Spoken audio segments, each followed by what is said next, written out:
I've heard so many people tell me that they are fed up with Evernote.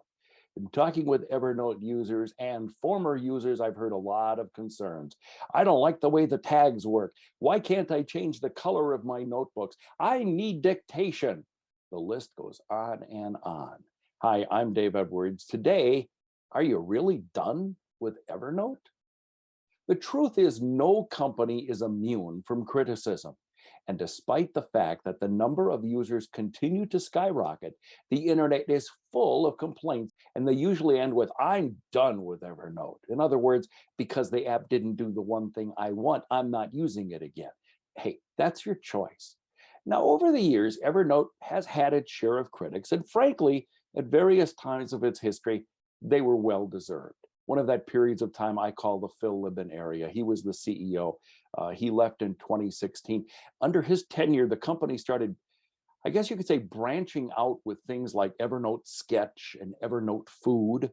Yeah, Evernote Food. It was like the company was just off on a tear, and a lot of consumers just got confused. Some features were only available just to paying customers. Now, I get that, but it also made a difference if you were using the web application or an Apple product or a different service. It just got really confusing. Then there was what I call the quiet period from about 2015 to 2017. There was only one major redesign of the app. Evernote was still gaining subscribers, but the app seemed to be losing steam, and competitors came on the scene. And that's where a lot of the people came out of the woodwork saying, like, I'm leaving Evernote for this other service. Ian Small became the new CEO, stabilized the company's finances, and that quieted some who believed that Evernote could not survive financially. Small and his team were also listening. They focused on developing new features that people were asking for. In its recent history, the company cleaned up those different platforms, so you pretty much now have the same features on any device.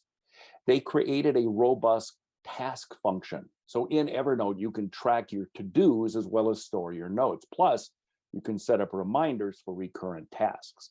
They're now working with Google, so your calendar can integrate with Evernote. Using Boolean terms to refine search results has really put their search function on a whole new level.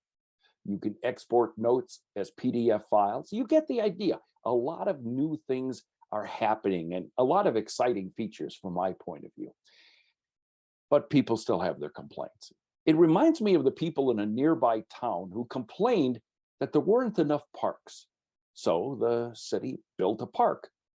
And then people complained that there was no playground equipment at the park. Equipment was installed, and you guessed it, others complained that there was nothing for older kids to do. You just can't make everybody happy. But unlike other companies, I know that Evernote employees do follow the online forum where people ask questions and make suggestions. So, if you have an idea for a new feature or a concern, I really would suggest you post it there, discussion.evernote.com. Staff really does read your post. Now, there's no guarantee that they're going to immediately drop what they're doing and follow your suggestion, but it doesn't hurt to make that suggestion known. Now, personally, there are things I don't like about Evernote. Now, I have my own wish list. The program is not perfect, but I use it every day because it is still the best app of its kind, and it allows me to be more efficient than if I used any other system.